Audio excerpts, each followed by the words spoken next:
ممکن ہے شاید یہ مردوں میں اتنا زیادہ پیش نہ آتا ہو اور مردوں کا اتنا مورد ابتلا نہ ہو، لیکن ہو سکتا ہے، ایسا نہیں ہے کہ مردوں کے لیے بالکل منع ہو، مردوں کے لیے بھی پیش آ سکتا ہے، لیکن زیادہ تر اس میں خواتین مبتلا ہوتی ہیں۔ اب انسان سوچتا ہے کہ سود کا مسئلہ بھی ہو اور خواتین زیادہ تر اس میں مبتلا ہوتی ہیں، ایسا کون سا مسئلہ ہے؟ ہماری خواتین تو گھر سے سبزی لینا بڑی مشکل سے نکلتی ہیں،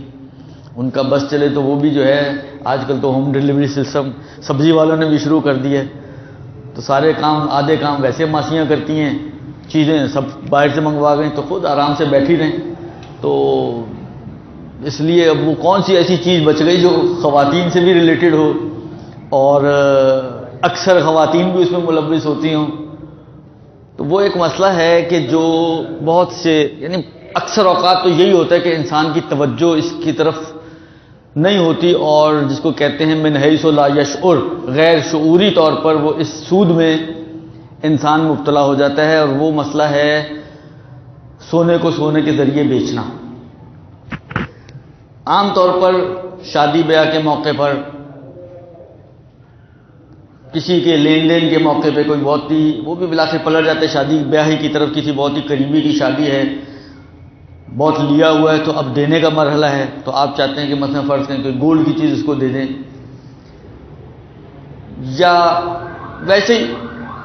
شوقیہ خواتین، ڈیزائن پورا پرانا ہو گیا، اب چینج کرنا ہے، ڈیزائن چینج کرنا ہے، وہ شوہر کی جیب میں کتنا بڑا سوراخ ہوگا اس کو وہ توجہ نہیں کرتے ہیں، لیکن بالآخر چینج کرنا ہے اب، اس لیے کہ 2 سال سے میں یہی ڈیزائن پہن رہی ہوں۔ تو یہ ساری مشکلات خواتینی مشکلات ہیں۔ تو ہوتا یہ ہے کہ نارملی گولڈ لے کر جاتی ہیں، گولڈ لے کر آتی ہیں، تو یہ جو گولڈ کی گولڈ سے ایکسچینج ہوتا ہے، اکثر اوقات یہ سود اس کے اندر آ جاتا ہے، اس لیے کہ اگر آپ کو یاد ہو جب وہ بینکنگ کے احکام آئے تھے تو میں نے شروع میں عرض کیا تھا کہ سود 2 طرح سے ہے، یا خرید و فروخت کے ذریعے سود آتا ہے یا قرض میں سود آتا ہے۔ وہ بینکنگ کا پورا نظام کیونکہ قرض کے اوپر چل رہا ہوتا ہے، لہذا ساری بحث کا ہمارا محور اسی سائڈ کی طرف تھا، اور خرید و فروخت میں سود کے مسائل بہت مختصر سے آئے تھے، جس میں مین چیز وہاں پر بھی یہی آتی ہے کہ جب آپ لین اور دین دونوں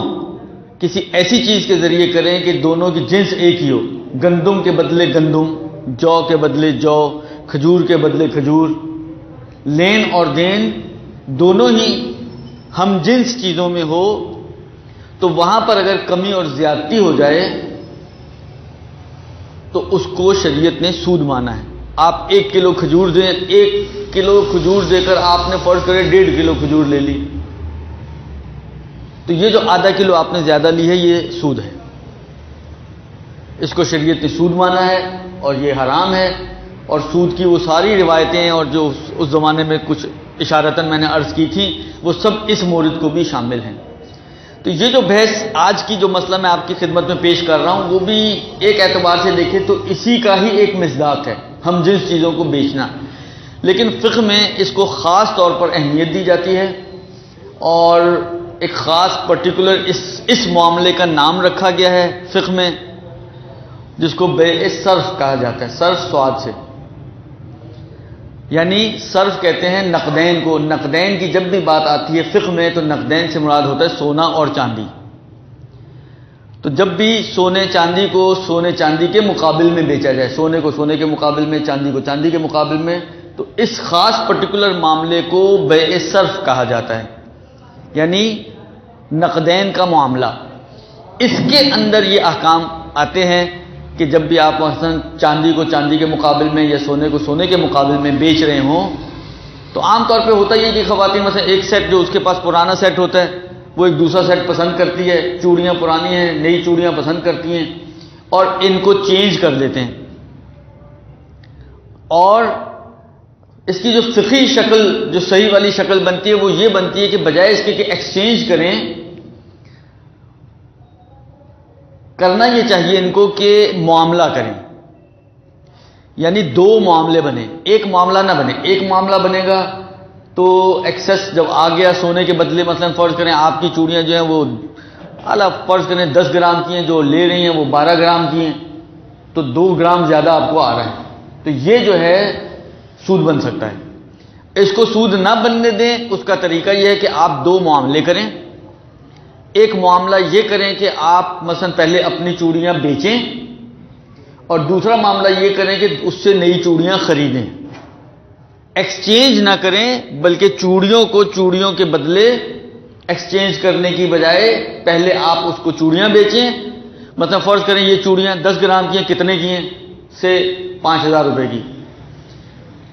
یہ 12 گرام کی ہیں، یہ کتنے کی؟ سے 7,000 روپے کی۔ تو پہلے 5,000 کی بیچیں، پھر 7,000 کی خریدیں۔ اب 5,000 کا تو وہ آپ کا مقروض ہو گیا، جب آپ نے یہ 5,000 کی بیچی، 2,000 آپ اور دیں گی، تو نتیجہ یہ بنے گا کہ یہ 5 کی بجائے 7,000 اس کے پاس چلے گئے اور نئی چوڑیاں آپ نے اس سے خرید لی۔ تو یہ ایک شرعی شکل ہے جو صحیح شکل ہے کہ بجائے اس کی کہ آپ ایکسچینج کریں۔ اچھا، بعض اوقات اب آپ ممکن ہے کسی کے ذہن میں یہ خیال آئے کہ نارملی تو یہ ہوتا ہے کہ آپ 2,000 روپے ساتھ دے رہے ہوتے ہیں، مثلا آپ اپنی چوڑیاں پلس 2,000 روپے اور نئی چوڑیاں لے رہے ہوتے ہیں، لیکن بہت سی صورتیں ایسی بنتی ہیں کہ آپ کا جو گولڈ بن رہا ہوتا ہے وہ فرض کریں کہ اچھا والا گولڈ ہے، پرانا بنا ہوا ہے، اچھی مضبوط ساری چیزیں ہیں، تو وہ ممکن ہے اتنے کا ہی بن رہا ہو جتنے کا آپ کو پسند آ رہا ہے سامنے والا۔ وہ مثلا کیرٹ کے حساب سے کم کیرٹ کا ہے، یہ زیادہ کیرٹ کا ہے، تو قرار یہ پا رہا ہے کہ یہ لے لو اور وہ دے دو۔ اس میں بھی تھوڑی سی مشکل آتی ہے، لیکن ایسے بھی موارد بنتے ہیں کہ جہاں پر آپ کو کچھ ایکسٹرا نہیں دینا پڑتا، بلکہ جو آپ دے رہے ہیں وہ جو آپ لے رہے ہیں، دینے والا ممکن ہے وزنی زیادہ ہو، کیرٹ اس کا اچھا ہو، بنائی اس کی اچھی ہو، تھوڑی ٹیکنیکل ہو،